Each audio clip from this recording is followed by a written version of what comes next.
y tenemos temor a hablar de Cristo y muchos otros temores en la vida. Estamos estudiando Primera de Pedro, vamos a ir a Primera de Pedro capítulo 3, Primera de Pedro capítulo 3, y vamos a leer el capítulo 3 del versículo, capítulo 3, Primera de Pedro, que no nos dé temor y aprendamos a sufrir, así como Cristo, acabamos de cantar, como sufrió Cristo en la cruz y vivió una vida para poder salvarnos. Dios espera que suframos. El amor es sufrido. Sufrimos al amar a los hijos, sufrimos al amar a la pareja, sufrimos al amar a veces a los hermanos, sufrimos a la hora de compartir el evangelio a alguien y que no nos escuche. Sí, es sufrido, el amor es sufrido, tenemos que aprender a sufrir como Cristo lo hizo en la cruz. Ese es el amor ágape que estamos viendo en la escuela dominical, un amor sacrificial por los demás, sin interés. Vamos a leer en Primera de Pedro, capítulo 3, del versículo 13 al 22. Del 13 al 22, Cristo es el Señor de mi vida. Cristo, el Señor de mi vida. Leo el versículo 13, ustedes leen el versículo 14 y nos unimos en el 22. La palabra de Dios dice así: ¿y quién es aquel que os podrá hacer daño si vosotros seguís el bien?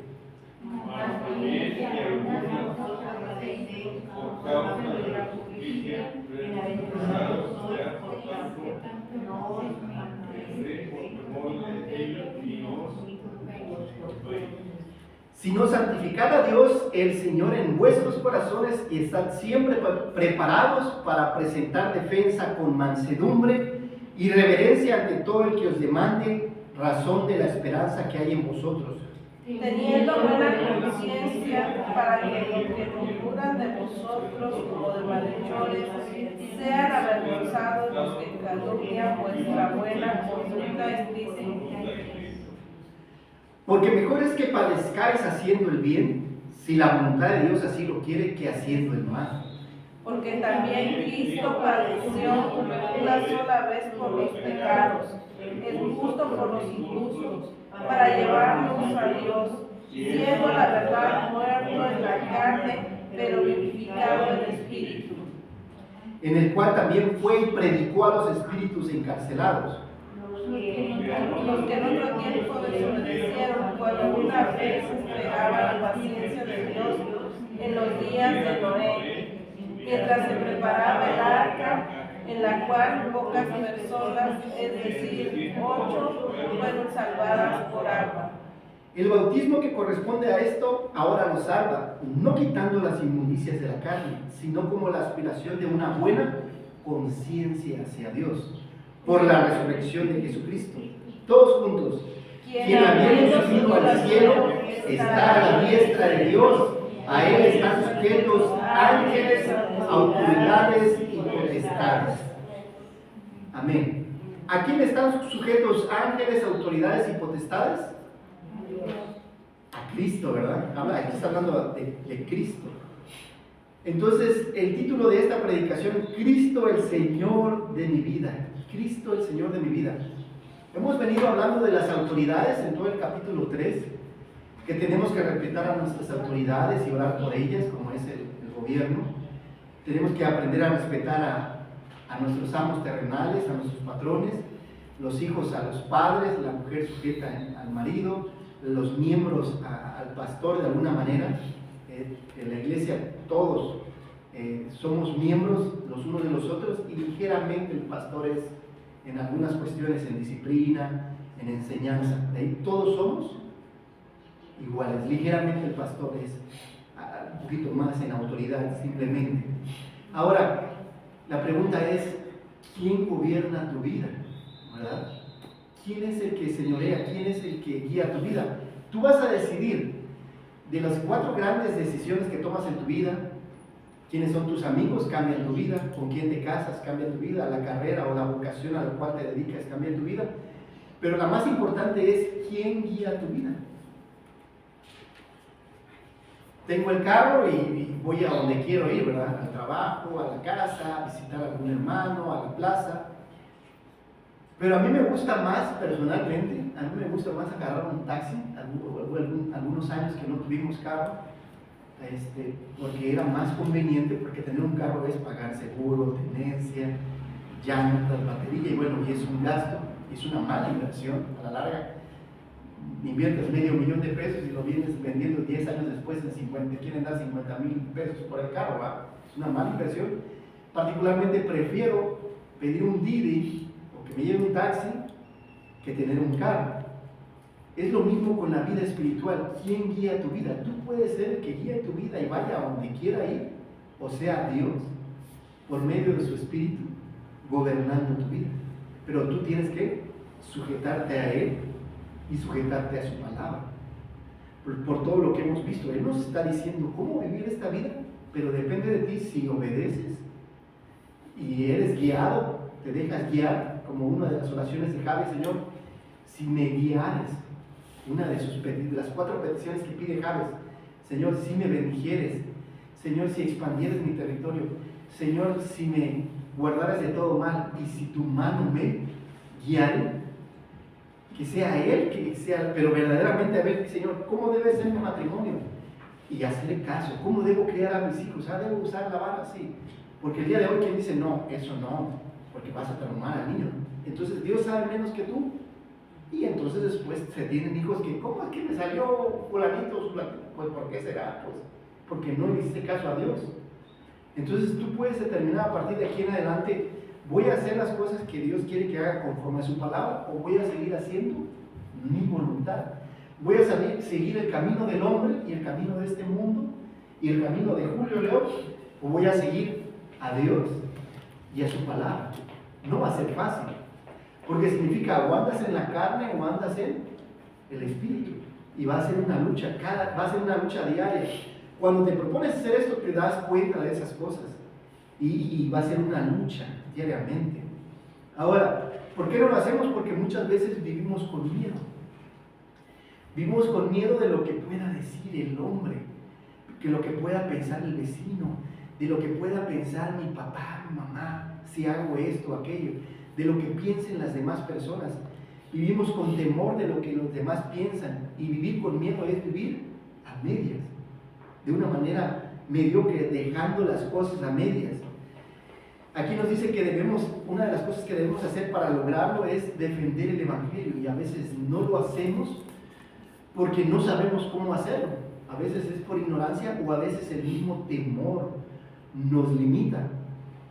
El primer pecado fue la desobediencia. Adán y Eva les dijo Dios: no coman de este fruto, y desobedecieron. Pero el segundo pecado fue que vieron que estaban desnudos, ¿y qué hicieron? Tuvieron miedo. Y el miedo todo el tiempo te va a seguir. En tu pareja, si me quedo solo, si me quedo viudo, si me quedo sin trabajo, y si mis hijos, y muchas de las cosas que no haces en tu vida es por temor. No viajo porque si choco, pero no tienes ni carro, pues vete en un camión, pues vete en avión. Y a veces, muchas veces, ¿y qué pensará mi vecino si comparto el Evangelio con él? Tienes 20 años y nunca lo has hecho. Entonces hablas de un temor serio y de un temor profundo. Ve, comparte el Evangelio, y lo que él piensa, eso es secundario. Tú dile que Cristo le ama, y al hacerlo tú le estás demostrando el amor, y defiende tu fe. Y ahora sufrir, y nos pone ahorita Pedro lo que acabamos de leer, que debemos aprender a sufrir como Cristo sufrió en la cruz y se entregó por amor a nosotros. Y todas nuestras relaciones deben ser de este amor ágape, de una manera sacrificial. Y no lo hacemos porque a quién le gusta sufrir. A mí no me gusta sufrir, la verdad. Los deportes que a veces practiqué, no me gustó el fútbol americano, no me gustaban muchos deportes de contacto, y prefería el tenis, correr, levantamiento de pesas, otras cosas que no tenían que ver con sufrir, golpearse, cosas así. Por naturaleza no nos gusta. Digo, hay quienes sí les gusta, ¿verdad?, estarse golpeando. Pero Dios quiere que aprendamos a sufrir. En el matrimonio, en la iglesia, en esta vida, Dios quiere y nos dice cómo hacerlo. Pedro nos anima a reconocer que Dios nos está observando. No todo lo que hemos estudiado en el capítulo 3, ten cuidado en cómo te conduces, que sea Él, Señor, que Él sea la máxima autoridad de tu vida. Entonces la proposición es: porque Cristo es la máxima autoridad en el mundo, tú debes tener una buena conciencia. Y no solamente en el mundo, en todo el universo, por supuesto, pero hablando de nuestro contexto. Porque Cristo es la máxima autoridad en el mundo, tú debes tener una buena conciencia. ¿Cómo? ¿Cómo tengo una buena confianza? Una buena conciencia es no temiendo, defendiendo el Evangelio y padeciendo. Y vamos a ir viendo cada uno de esos 3 puntos. El primero: porque Cristo es la máxima autoridad en el mundo, tú debes tener una buena conciencia. ¿Cómo? No temiendo. No temiendo lo que te puede hacer. No temáis lo que pueda hacer el hombre, que puede destruir tu cuerpo, pero el alma no la puede destruir. ¿Quién es el que puede destruir el alma? Solamente Dios. Entonces no temamos por lo que la gente pueda pensar. Y eso lo expresa el versículo 13 al 15. Dice: ¿y quién es aquel que os podrá hacer daño si vosotros seguís bien? O sea, si tú estás haciendo el bien, ¿quién te puede hacer el daño? Nadie. Mas si alguna cosa padecéis, si sufres por alguna causa, por causa de la justicia, bienaventurados sois. Y entonces, cuando los apóstoles eran metidos a la cárcel por expresar que Cristo es Dios y es el único camino, la verdad y la vida, ellos se regocijaban y se gozaban, ¿verdad? Si sois, a veces puedes sufrir por causa de la justicia, sí. A veces te pueden llegar a correr del trabajo porque no quieres hacer algo inapropiado. Gózate por parte de la justicia. Por tanto, no os amedrentéis por temor a ellos, por lo que puedan pensar los hombres, o seguir los pensamientos de este mundo. No os conturbéis, no te preocupes, sino santificad a Dios el Señor en vuestros corazones. El temor del Señor es el que conquista todos los demás temores. Todos tenemos diferentes temores, algunos tal vez no los has identificado. Algunos el temor a la oscuridad, el temor a quedarse solo, a quedarse sin dinero, a enfermarse, diferentes temores, a las arañas, a las ratas, a las cucarachas. Pero el mayor temor es el temor a Dios. El principio de la sabiduría es el temor a Jehová. Y cuando tú empiezas temiendo a Dios, su palabra, su presencia, todos los demás temores son conquistados, pero empiezas por ese temor. No empiezas temiendo lo inferior, porque es la máxima autoridad de nuestro Dios. Como creyentes enfrentamos problemas y nos vemos tentados a ceder a nuestros temores y tomar decisiones equivocadas por temor. Pero si santificamos a Cristo como Señor en nuestros corazones, nunca tenemos por qué temer a los hombres o a las circunstancias. Vienen años en los que pudiese ser que no tengamos la libertad que hoy tenemos de reunirnos, pero entonces es prepararte el día de hoy a temer a Dios para cuando suceda. Dios le dijo a Jeremías en el capítulo 1: ¿sabes qué? Quiero que vengas y me sirves. Yo te conocí desde que estuviste en el vientre de tu mamá y te santifiqué y te di por profeta a las naciones. Pero ¿qué es lo que dijo Jeremías? Ah, Señor Jehová, he aquí no sé hablar porque soy un niño. Él era adolescente. Dijo: Señor, ¿cómo me vas a mandar a mí? Su llamado fue siendo joven. ¿Cómo me vas a mandar a mí y predicarle a las naciones? Soy un niño. Y me dijo Jehová: no digas soy un niño, porque a todo lo que te enviare irás tú y dirás todo lo que te mande. Por lo tanto, no temas delante de ellos, porque contigo estoy para librarte, dice Jehová. Cualquier temor que tengas, recuerda lo que dice Jeremías capítulo 1: no temas porque yo estoy contigo, no desmayes porque yo soy tu Dios. Entonces, cualquier temor que pudieses estar enfrentando el día de hoy, debes saber que no estás sola, no estás solo. Dios está contigo. Y si Dios con nosotros, ¿quién contra nosotros? En una entrevista le preguntaban a un doctor qué es lo más bonito al atender pacientes. ¿Qué es lo más bonito al atender pacientes? Le preguntaban a un doctor. Lo más bonito al atender pacientes, decía este doctor, es quitar el miedo. Quitar el miedo.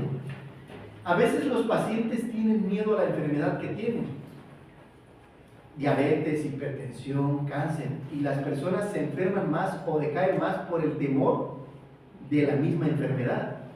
Entonces, ¿qué es lo que dice? Que lo más bonito es quitarle el miedo. ¿Sabes qué? Este medicamento te va a ayudar, va a haber motivarle y darle el ánimo de que todo va a salir bien, si se siguen las cosas bien y todo va a mejorar. Tú podrías decir, tengo miedo a una enfermedad. Recuerda que Cristo es nuestro médico. Él dijo, no necesita el médico los sanos, sino los que están mal. Según esto, tener miedo es peor que estar enfermo. Entonces no tengamos miedo. Van a haber cosas en la vida que nos van a encarar y van a querer infundarnos miedo, pero debemos buscar siempre ser valientes, porque Dios no nos ha dado un espíritu de temor ni de cobardía, sino un espíritu de amor, poder y dominio propio. Por eso Jesús le dice a sus discípulos, por tanto no tengáis miedo de lo que pueda hacer el hombre.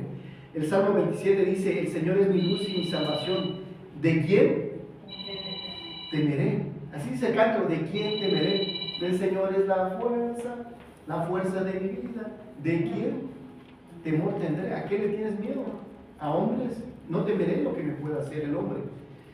Algunos el día de hoy tienen miedo a la muerte, pero ¿qué dice el Salmo 23:4? Aunque ande en valle de sombra de muerte, no temeré mal alguno, porque tú estarás conmigo. Hay quienes tienen miedo a la soledad. Isaías 41:10 dice, no tengas miedo porque yo estoy contigo, no te deprimas porque yo soy tú. Algunos tienen miedo a hablar en público y expresar su fe. Salmo 56:11 dice, en Dios he confiado, no temeré lo que pueda hacerme. Eso es lo que dice David, no temeré. Y aunque se levantaran 1000 contra mí o 10,000 contra mí, no temeré. Algunos tienen miedo a la vida misma, ¿no? Tienen miedo a salir. ¿Y qué pasa si me equivoco? Si elijo mal una carrera, si elijo mal a mis amigos, si elijo mal a mi pareja, si elijo mal. Salmos 46:1 dice, Dios es nuestro amparo y nuestra fortaleza, nuestro pronto auxilio en la tribulación. Y aunque el mundo se derrumbe, yo viviré tranquilo, porque confío en ¿quién? En Jehová nuestro Dios. Algunos tienen miedo a testificar de Cristo. Dios le dijo al apóstol Pablo cuando estaba en Corinto, no temas, sino habla y no calles, porque yo estoy contigo. Ninguno pondrá sobre ti la mano para hacerte mal, porque yo tengo mucho pueblo en esta ciudad. Y es lo mismo que nos dice a nosotros, no temas, sino habla y no calles. Tener la oportunidad de repartir folletos, Biblias, tenemos bastante material para hacerlo. ¿Cómo vencer el temor? Con Cristo vencemos cualquier temor, porque Cristo venció en la cruz a todo y a todos. Ya vimos que Adán y Eva temieron. El rey Saúl también, cuando estaba en la guerra contra los filisteos y vio que el pueblo se le iba, su pueblo, los guerreros se le iban, ofreció sacrificio a algo que no le era permitido. Y por eso le dice a Samuel, ofrecí holocaustos a Dios que no me era permitido porque tuve que el miedo se me desertara o se me fuera. Y a veces hacemos cosas o tomamos decisiones incorrectas en la vida por temor. El ángel del Señor le dijo a María, no tengas miedo porque has hallado gracia delante de Dios y lo que está engendrado en ti por el Espíritu Santo es. Porque ella tenía miedo, o sea, ¿cómo es esto? También le dijo a José, no tengas miedo de recibir a tu esposa que está embarazada, porque de él saldrá el libertador del pueblo, y no tuvo miedo. El ángel le dijo a Zacarías también, no tengas miedo porque su mujer tendría un hombre llamado Juan, y él va a preparar el camino del Señor. Y entonces Zacarías no le creyó y quedó mudo por no creer. No tengas miedo a los que matan el cuerpo, mas el alma no pueden matar. No temas vivir para Cristo. La primera verdad nos lleva a la segunda verdad. Porque Cristo es la máxima autoridad en el mundo, tú debes tener una buena conciencia. ¿Cómo? Defendiendo el Evangelio. Y esto lo vemos en el resto del 15 y el versículo 16. Y están siempre preparados ¿para qué? ¿Para qué debemos estar preparados? para presentar defensa con mansedumbre y reverencia ante todo el que os demande razón de la esperanza que hay en vosotros. ¿En quién esperamos? En Cristo. Creemos que la persona que muere en Cristo, ¿hacia dónde va? Al cielo. Somos seres terrenales, pero tenemos cuerpos espirituales. Hay cielo, hay infierno. El que cree, como dice Cristo, yo soy el camino, la verdad y la vida. Nadie va al Padre si no es por mí. Esa es la esperanza de todo cristiano. Morir y estar con Dios eternamente para siempre. El hecho de que estemos en esta tierra por 70 años aproximadamente, que es la vida promedio de las personas, por 70 años, es una prueba para los que creen y para los que no creen. Entonces, cualquier problema que estés enfrentando en la escuela, en el trabajo, en el hogar, es simplemente una prueba y debemos hacerlo con mansedumbre y respeto. No es ir por todas las calles e ir insultando y agrediendo a las personas. Es lo que está diciendo esto, que vayamos y seamos irrespetuosos con las personas. Arrepiéntete, pecador, tú pecadora, tú pecador, y ir insultando a todas, porque sí he visto ese tipo de pregoneros. No es bíblico, no es correcto el hacerlo. Dice con mansedumbre y respeto ante todo el que os demande razón de la esperanza que hay en vosotros, para que podamos tener una buena conciencia, para que nadie venga y me diga, oye, tú fuiste grosero al hacerlo, y para que lo que murmuran de vosotros como de malhechores, porque ciertamente las personas nos ven y ven nuestros defectos, y ciertamente somos pecadores y tenemos más de nuestras virtudes y nuestros defectos son muchos. Sean avergonzados los que calumnian vuestra buena conducta en Cristo, cuando sean necesitados por el Evangelio y por el amor de Dios. Y lo vemos a lo largo de los siglos. Vemos que Noé defendió el Evangelio por 120 años mientras construía el arca.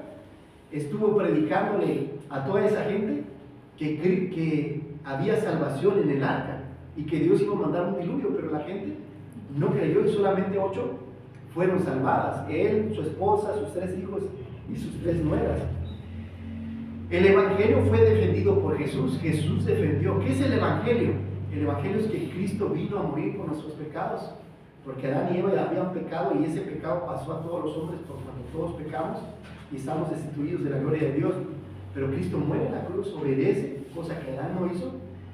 Es la muerte, crucifixión, la sepultura, resurrección y ascensión de Cristo. Esas son las buenas nuevas, que ahora alguien paga por mis pecados. Bendito el hombre que sabe que sus pecados le son perdonados. Él defendió durante 3 años y medio el Evangelio. Sus discípulos, que fueron 120, después de que le predicó a miles, en Hechos capítulo 2 vemos que hay 120 discípulos esperando el Espíritu Santo y defienden. Esteban defiende contra los judíos y es apedreado. Pablo, allá en Grecia, defiende contra el paganismo. Llega Pablo y ve en Corintio, ve cuánta gente adoraban diferentes ídolos, el Dios del amor, el Dios de la lluvia, el Dios de la guerra y diferentes dioses que veneraban en estatuas, y su espíritu dice que se enardecía al ver eso y llega y predica en el Areópago, que era como un auditorio, y le dice, yo predico, había un lugar donde había un espacio vacío que era al Dios no conocido. Le entra por ahí y les dice, yo adoro a este Dios, al Dios que ha creado los cielos, la tierra, el mar y todo lo que hay en él. Ha creado a los hombres conforme a su imagen y semejanza. Y le dice, y Dios no se complace, como lo dice el Salmo 115, en adorar estatuas de madera, de metal, de plástico. Dice, porque tienen boca y no hablan, tienen oídos y no escuchan, pies tienen y no pueden caminar. Dices, tan inútiles son esos dioses que ustedes tienen, y lo dice de una manera muy educada, muy elocuente, muy inteligente. Y dice, tan inútiles son estos dioses como son los que los veneran y los que los hacen.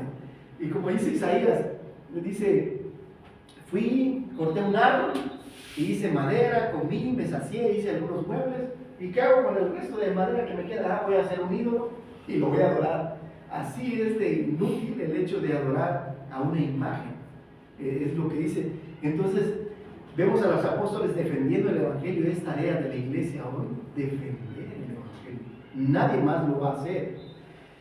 Cuando llevaron a Pablo al Imperio Romano y después él defiende delante de Herodes y delante de muchas, Félix, y delante del mismo de César, que Cristo es Dios. Porque en aquel entonces el emperador romano, él se creía Dios. Y entonces que Pablo llega y dice, ¿sabes qué? Cristo es Dios y Cristo es Dios. Y decía, no, espérate, César decía, yo soy Dios, ¿cómo vas a decir que Cristo es Dios? No, es que tú no eres Dios, tú eres tal vez un diosito pequeñito, te vas a morir y vas a pagar con tus consecuencias en el infierno. Pero Cristo es Dios. Y entonces no es como ahorita, tú puedes decir y ir pregonando y decirle a toda casa por casa, Cristo es Dios y no pasa nada. Pero en aquel entonces decir que Cristo era Dios, te costaba la vida. Te quitaban la libertad y te podían matar, como lo hicieron con Pablo. Pablo defendió el Evangelio. También vemos a Pablo defendiendo el Evangelio en el libro de los Gálatas, cuando le dice a los Gálatas que llegaban los judíos que querían llevar el judaísmo y aparte el cristianismo. No, espérate. No dice, ¿cómo es que creyeron en espíritu y ahora van a andar en la carne? Dice, no, Cristo somos salvos por lo que Cristo hace en la cruz. Nada más. Te arrepientes, Señor, me arrepiento de mis pecados, perdóname. Y creo que Cristo pagó en la cruz por mis pecados y yo puedo estar en paz para contigo. Él vino a reconciliarnos con Dios y no son mis obras, ¿verdad? No por obras para que nadie se gloríe, es por lo que Cristo hace en la cruz. Él paga todos mis pecados con una transferencia que yo debiera miles de millones de dólares y alguien viene y los paga, ya no debo nada. Debíamos a Dios por nuestros pecados, la paga del pecado es muerte con nuestra muerte, pero Cristo muere y paga. Y ahora nosotros tenemos libertad en Cristo. Por eso el día de hoy los musulmanes, cuando tú llegas a cualquier país, musulmán, Irak, Irán, y tú empiezas a pregonar, Cristo es Dios, los musulmanes creen que Alá es Dios. Entonces pasa lo mismo, pues entonces cuando tú dices Cristo es Dios, es una gran ofensa para ellos, porque para ellos Alá es Dios, como lo que pasaba con los hermanos. Por eso es que hay un choque cultural con los musulmanes. Nosotros estamos aquí hoy para defender el Evangelio. Pudieras decir, me da miedo compartir a Cristo en la cruz. Piensa en la vida del apóstol Pablo. Él decía, porque yo aún permanezco en este mundo para defender y proclamar el Evangelio. Pablo y Pedro decían eso, yo todavía estoy aquí, no me he ido por causa del Evangelio. Y hermano, la razón por la cual Dios no te ha llevado es porque quiere que compartas el Evangelio con tu pareja, con tus hijos, tus nietos, tus vecinos. Y todas las personas que estén a tu alcance, regálale un folleto, dile que Cristo les ama, si tienes que hacerlo sin temor, con valor, a tiempo y fuera de tiempo, decía Pablo a Timoteo, invitando a familiares, amigos y vecinos a la iglesia, repartiendo todo lo que esté a tu alcance, compartiendo ayuda con los que padecen necesidad, enfermos, familiares, ayudando a viudas y huérfanos, ayudando a suplir cualquier necesidad que haya en sus vidas, preparado para presentar defensa con conocimiento bíblico y con mansedumbre y reverencia. No es tema de discusión, no vamos a llegar y vamos a discutir, ¿verdad? No. Te comparto esto, lo que pienso, siempre creo, y nada más. En una ocasión, cuando joven, el Señor me alcanzó a los 17 años, una compañera de la universidad me invitó a su iglesia, una iglesia católica, y estaba con el líder de jóvenes, y bueno, yo venía de mi primer amor, ¿verdad? Así que espero que me entiendan. El primer año, y de conocer al Señor, y estaba apasionado, y estaba diciéndole al líder de jóvenes, que era un sacerdote, que Cristo le amaba y que había muerto por sus pecados. Y bueno, salí de la reunión de jóvenes, ya después me dijo esta compañera, me dice, pues te quería cachetear el sacerdote, dice, pero no lo hizo por respeto. Pero yo lo hice, era joven, no fui grosero, pero lo hice apasionadamente. El día de hoy entiendo que tal vez no hubiera sido muy prudente el día de hoy ir a su iglesia y hacer eso, ¿verdad? Entiendo. Pero pues era joven y muchas veces agarraba mochilas llenas de folletos y iba repartiendo en los carros y en la casa. Ya desde ese entonces, hace unos 30 años. Pero Dios espera que hagamos esto. Nadie más lo va a hacer, ¿no? Los que apoyan a un equipo de fútbol no lo van a hacer. Los que apoyan a un partido político no lo van a hacer. Los que están en alguna empresa en particular, o si quieres tú trabajar en alguna empresa en particular, sea pública o privada, no lo van a hacer. La iglesia, es deber de la iglesia, el privilegio de la iglesia, el compartir el evangelio. La segunda verdad nos lleva a la tercera, porque Cristo es la máxima autoridad en el mundo. Tú debes tener una buena conciencia. ¿Cómo? Padeciendo, vamos a padecer. El diario Times, el 24 de julio de 2017, publicó que más de 300 personas mueren por causa de su fe en Cristo. 200 iglesias son destruidas y por lo menos otras 800 actos de violencia se registran como cristianos cada mes en el mundo. El cristianismo es atacado a nivel mundial. Aquí no lo vemos tanto. En Chiapas sí han corrido a mucha gente. Ahorita que están con el problema de la posesión de diferentes grupos narcotraficantes que hay allá peleándose en la plaza de la frontera. Muchas iglesias, me platicaba el pastor Román que está allá en Comitán, que han tenido que salir de sus localidades y han dejado esas iglesias porque han llegado y te obligan a trabajar para ellos y la gente no quiere trabajar para ellos, ¿verdad? Y entonces iglesias y comunidades han tenido que salir de sus pueblos y venirse a la ciudad o a ciudades más cercanas a la capital. No vemos eso aquí, gracias a Dios, y esperemos nunca verlo, pero sí va a haber un padecimiento, sí vamos a sufrir por causa del evangelio. El versículo 17 lo explica, el 22, porque mejor es que padezcáis haciendo el bien, ¿qué? Si la voluntad de Dios así lo requiere, que haciendo el mal, porque también Cristo padeció una sola vez por los pecados. ¿Cuántas veces padeció Cristo? Una vez en la cruz. El justo por los injustos. Él no cometió pecado, pero por nosotros llevó todo nuestro pecado y murió como un pecador para llevarnos a Dios, a los cielos. Siendo la verdad muerto, Él murió en la carne y resucitó al tercer día en carne y en espíritu, el cual también fue y predicó, dice aquí, a los espíritus encarcelados, los que en otro tiempo, y está hablando de pasado. Aquí quiero que escuchen, este es uno de los versículos más controversiales que hay en la Biblia. En los días que mientras él preparaba, en otro tiempo, habla del pasado, desobedecieron, ¿no? los que murieron en el diluvio, cuando una vez esperaban la paciencia de Dios en los días de Noé, mientras se preparaba el arca, y Cristo mismo en espíritu predicó a través de Noé, porque era el Espíritu Santo. Lo mismo que lo hizo David. El Espíritu que movió a David, que movió a Moisés a obedecer a Dios, fue el Espíritu Santo que hoy mueve al cristiano a vivir una vida en obediencia a Dios. Mientras se preparaba el arca, Noé defendió el Evangelio sin temor y sufrió, por supuesto, 120 años mientras preparaba el arca. Nosotros Dios no nos ha pedido preparar un arca, ¿verdad? Pero sí edificar la iglesia espiritualmente y compartir el Evangelio sin temor. Y vamos a sufrir en el proceso, sí, vamos a sufrir. En lo cual pocas personas, 8 fueron salvadas, y habla del bautismo. El bautismo que corresponde a esto quiere decir que en aquel entonces Dios salvó de la humanidad a Noé y a su familia de las aguas. El día de hoy, el simbolismo, cuando tú te arrepientes y crees en Cristo, dice muerto en Cristo bajo el agua, como sepultados en Cristo cuando tú te bautizas, y levantado para andar en vida nueva. Es lo mismo cuando una persona es creyente. ¿Tú crees que Cristo murió en la cruz? ¿Tú crees que Cristo murió en la cruz por tus pecados? ¿Sí o no?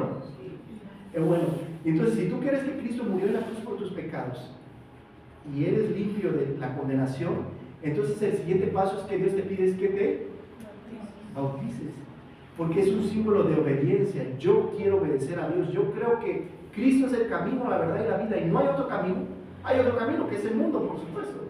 ¿Quiere decir al camino de destrucción, al infierno? Sí, está ese camino, por donde la mayoría de la gente va. ¿Qué necesito ir para ir al infierno? No hagas nada.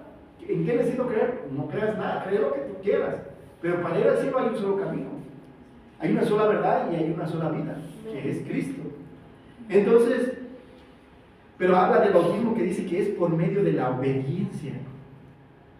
Y ahora, no quitando las inmundicias de la carne, no es que el bautismo te salve, el bautismo no salva, es un símbolo. Es como, a ver, si me ven con una playera de Rayados, ¿a quién le voy? Le voy a Tigre. No, ¿ah? Me ven con una camisa del Cruz Azul, le voy a la América. No, ¿verdad? Me identifico con la playera. Lo mismo, cuando yo me bautizo, me identifico con la obra de Cristo. Para eso sirve el bautismo. Es un paso de obediencia.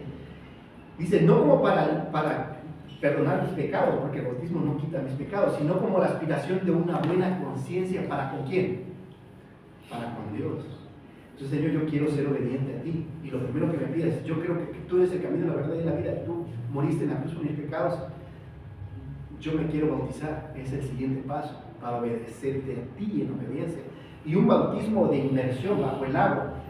Y no un bautismo de aspersión. Porque algunos venimos de un trasfondo católico donde te bautizaron en una pila con un poquito de agua, te chorrearon un poquito, te salpicaron. Eso no es un bautismo bíblico, es un bautismo que alguien diseñó hace algunos siglos. Entonces, para identificarte con la muerte y resurrección de Cristo y para andar en vida nueva, para ponerte la camisa, yo soy hijo de Dios, yo soy un cristiano y me comprometo con su obra. Cristo, que subió al cielo, está ahora sentado a la diestra de Dios para interceder por nosotros y ayudarnos en nuestras debilidades. Y a Él están sujetos, ¿quiénes? Ángeles, autoridades y potestades. Todo está sujeto a Cristo. Cristo es la máxima autoridad. Los gobiernos, Donald Trump, Claudia Sheinbaum, Putin, todos los presidentes gobiernan porque Dios así lo ha decidido. Tus padres son tu autoridad porque Dios así lo ha decidido. El jefe que tienes, bueno o malo que tienes, es porque Dios, pero la máxima autoridad es Dios. Y tú puedes apelar siempre a Dios. Digamos, algún tiempo mi mamá no quería que yo fuera a la iglesia. Y una ocasión me llegó a traer con el cinturón. Y le dije, bueno, Señor, yo quiero hacer tu voluntad. Así que pero es de alguna manera, mi mamá no quiere que yo vaya a la iglesia, pero tú eres la máxima autoridad sobre ella, así que trabaja en ella porque yo no quiero estar teniendo problemas, yo quiero ir en paz. Y Dios mandó a mi abuela, que sabiamente le habló a mi madre, y le dice, bueno, ¿qué prefieres? ¿Que tu hijo vaya a una iglesia o que ande bebiendo un trago y se ande drogando? No, pues que vaya a la iglesia.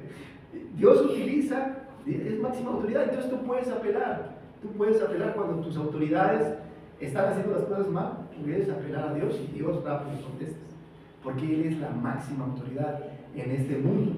Y entonces, si es que mi marido no me quiere dejar venir a la iglesia, pues apela a Dios, Dios va a hablar con él, porque tú quieres hacer algo bueno, no estás haciendo algo malo, algo indebido, ¿no? Y entonces Él es la máxima autoridad. Pero entonces Dios quiere que aprendamos a sufrir. Y sería, pero ¿por qué los cristianos sufren? A mí no me gusta sufrir, la verdad, no me gusta para nada, no me gusta. Cuando se trata de vacaciones, para mí el concepto de vacaciones es irme a la playa y estar todo el día en la hamaca. Pero algunos tíos que tengo que para ellos el concepto de vacaciones es irse a la montaña entre las piedras y quieren vivir ahí que se los estén comiendo los moscos. Y bueno, tienen un espíritu de Pathfinder, de conquistador. No vayan ustedes, a mí no me inviten a sus campamentos, a mí me inviten cuando haya meseros y puedan atender, ¿verdad? Y allá tienes que ir a cazar tu pez, y no, a mí eso de cavernícola no me gusta, ¿no? Pero bueno, ¿por qué el cristiano sufre? Dios usa el sufrimiento para pulir nuestras vidas, para fortalecernos, para perfeccionarnos, para perfeccionar a los cristianos, como la bolsita de té, ¿verdad? Ya les he explicado estas veces que agarras la bolsita de té y la metes, ¿y cómo queda el agua? ¿Toda qué color? Oscura. Entonces las pruebas, las necesidades, las enfermedades, los problemas que hay en nuestra vida es para sacar lo malo. Dios quiere que salga lo malo que hay en nosotros y nos quedemos con lo bueno dentro de nosotros. ¿Por qué el cristiano sufre? Porque el sufrimiento puede ayudar a los cristianos a evitar el pecado. Por pecar hay consecuencias. Digamos, si el niño desobedece, a veces hay pau. ¿Qué pasa si el niño no estudia y reprueba? puede repetir el año, gracias a Dios, porque ya puede repetir el año, porque de ahí estuvieron pasándolos, pero bueno. Entonces hay consecuencias, ¿verdad? Si yo me enojo en demasía, puedo tener el pecado de la ira. ¿Me puede causar problemas físicos? Sí, ¿no? Que es la bilis, que después se torna en algo amargo y causa enfermedades. Parte de la gente que es iracunda, en Chiapas había una persona muy pudiente que tenía dinero y fue a comprar un carro y le entregaron el carro nuevo, pero agarra a su chofer y se lo choca. Y fue tal su enojo que le dio un infarto, pues, te afecta a las cavidades coronarias, sí, por supuesto. Cualquier pecado va a tener consecuencias y por eso a veces sufrimos, para que aprendamos a quitar lo malo en nuestras vidas. ¿Por qué el cristiano sufre? El sufrimiento puede ser una forma en que Dios transforma a los cristianos a la imagen de Cristo, hasta que todos lleguemos a la estatura del varón perfecto. Y Cristo sufrió en la cruz, Cristo sufrió en la vida, no tenía que comer, tenía una sola mudada. Nosotros tenemos 30, 50 mudadas, 10 pares de zapatos, casa, carro y muchas comodidades, pero Cristo sufrió y Dios quiere que nos identifiquemos con Él. ¿Por qué el cristiano sufre? El sufrimiento puede ayudar a los cristianos a identificarse con otros que sufren y animarlos. Cuando Dios permite que tú sufras en alguna enfermedad, en algún problema, para que tú ayudes a otros, para que consueles a otros. El sufrimiento puede ayudar a los cristianos a acercarse más a Dios, porque es como la ovejita. Hay una ovejita que es media rebelde, que vas por acá y anda por como a 10 metros. ¿Qué es lo que hace el pastor? Le rompe la patita y entonces ya no puede caminar y todo el tiempo la anda cargando, así como Miguelito lo anda ahorita así, lo anda cargando, ¿no? Y entonces la oveja siente tanto amor por el pastor que ya cuando sana el pie ya no se le quiere despegar, ¿no? Y entonces a veces muchos de los problemas que tenemos es porque Dios quiere que te acerques a Él, y para que seas como el apóstol Juan, que seas como consentido, pues que esté. Dios quiere, o no amas así a tus hijos, de los que te andan chiquiteando ahí, o chiqueando, no sé cómo le dicen aquí, que no se te despegan ahí de la falda, de la pierna. Dios quiere que seamos así, que dependamos de Él en cualquier problema, ahí primero a Él siempre, porque siempre lo dejamos al último. El sufrimiento puede ayudar a los cristianos a recordar que este mundo no es su hogar. Este mundo no es nuestro hogar, hermanos. Vamos a sufrir durante algunos años. Nuestro hogar está en los cielos y fue Dios a preparar Cristo un lugar para nosotros, para que donde Él esté, nosotros también estemos. Y esa es nuestra esperanza.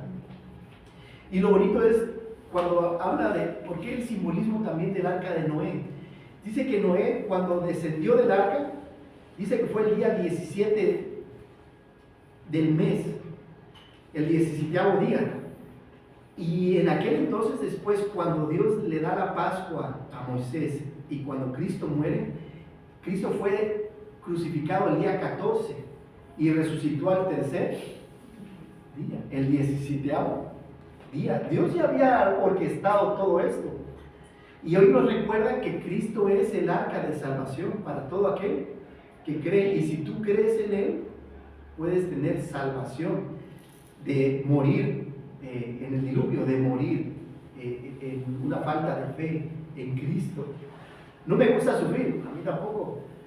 Podrías decir, no me gusta sufrir por causa del Evangelio. El sufrimiento nos recuerda que Cristo murió en la cruz por nuestros pecados, pero resucitó para darnos una vida y una nueva vida. Entonces, Dios nos pide que obedezcamos el bautismo, que es un llamado a la conciencia. ¿Qué es el bautismo? La Biblia enseña que el bautismo es un símbolo, una expresión externa de una decisión interna. En la vida de cada cristiano, el bautismo es el primer paso importante de obediencia a Dios, en la cual declaro a otros mi fe. Señores, yo he creído en Cristo. Así como el anillo de matrimonio me dice que estoy casado, ¿verdad? Así es el bautismo. Yo me comprometo con Dios y con su iglesia. ¿Por qué debo ser bautizado? Por 3 razones. Primero, Cristo lo manda en la gran comisión: ir por todo el mundo y predicar el Evangelio, hacer discípulos a todas las naciones, bautizándolos en el nombre del Padre, del Hijo y del Espíritu Santo. Es un mandato de Cristo. Segundo, Cristo mismo se bautizó. Cuando Cristo llega al río y le dice a Juan que lo bautizo, Entonces Jesús vino a Galilea, a Juan, al Jordán, para ser bautizado por él.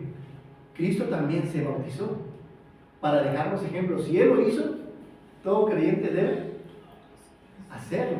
Él lo hizo por obediencia. ¿Lo necesitaba? No. Pero nos identificamos con su bautismo. ¿Por qué debo ser bautizado? Porque creyentes en la Biblia lo practicaron. Pablo lo practicó, los discípulos, la iglesia durante 2000 años lo ha hecho. En Hechos 2:41 dice que después que se convierten en los 3000 personas que creen en el primer mensaje de Pedro, dice así que los que recibieron su palabra fueron bautizados y fueron añadidos a la iglesia. Es algo que te incorpora a la iglesia, el bautizarte. Después de que fueron bautizados, fueron añadidos. ¿Cuándo debo ser bautizado? En la Biblia los creyentes se bautizaban siempre inmediatamente después de ser salvos, como el etíope con Felipe, que le preguntan, ¿qué impide que yo sea bautizado? Si tú crees, bien puedes, el mismo día, al mes, al año, a los 10 años. Lo importante es, si has creído, bautízate. Y me gustaría, si hay alguien que está interesado en bautizarse, si alguien estuviera interesado en bautizarse, puede hablar conmigo y podemos hacerlo ahora en Semana Santa. Me gustaría hacerlo el domingo de resurrección. Puede ser cualquier otro día, por supuesto. ¿Qué pasa si no me bautizo? Aunque el bautismo no es necesario para ser salvo, es un paso importante de obediencia a Cristo para el que es salvo. El cristiano que rehúsa ser bautizado se compara a una esposa que rechaza aceptar su anillo. No me quiero comprometer con mi pareja. ¿Cómo puedo comenzar bien mi relación con Cristo si rehúso obedecerle y si estoy avergonzado de Él delante de otros, de mis familiares, amigos, vecinos? Al no ser bautizado estoy desobedeciendo a Cristo y en realidad le estoy diciendo que estoy avergonzado de que Él sea mi Señor. Además estoy perdiendo la bendición que viene cuando obedezco a Cristo y estoy perdiendo el testimonio que presento a otros cuando me identifico públicamente con Cristo. Pierdo la oportunidad de testificar de Cristo al no bautizarme. Puede ser influencia para tu pareja, para tus hijos, el bautizarte. Entonces, recapitulando los 3 puntos, porque Cristo es la máxima autoridad en el mundo, tú debes tener una buena conciencia. ¿Cómo? Primero, no temiendo. Segundo, porque Cristo es la máxima autoridad en el mundo, tú debes tener una buena conciencia. ¿Cómo? Defendiendo el Evangelio. Y 3, porque Cristo es la máxima autoridad en el mundo, tú debes tener una buena conciencia. ¿Cómo? Padeciendo. ¿Vamos a sufrir? Sí vamos a sufrir. Vamos a ponernos de pie y vamos a orar. Señor, te doy gracias en esta mañana por la oportunidad de predicar tu palabra. Gracias por el libro de Primera de Pedro que nos invita a que tú seas nuestro Señor, que tú seas el que gobierne nuestras vidas, que tú eres la máxima autoridad de las autoridades que tenemos en esta vida. Tú eres la máxima autoridad y tenemos que aprender a vivir esta vida no temiendo, defendiendo el Evangelio y padeciendo. Señor, van a haber problemas en la vida, si aprenden, ayúdanos a sufrir, Señor, a ser sufridos, porque el amor es sufrido, y ayúdanos, Señor, a vivir de una manera que te agrade, con palabras, pensamientos, sentimientos, actitudes y acciones. Bendice tu palabra, en Cristo te lo pedimos.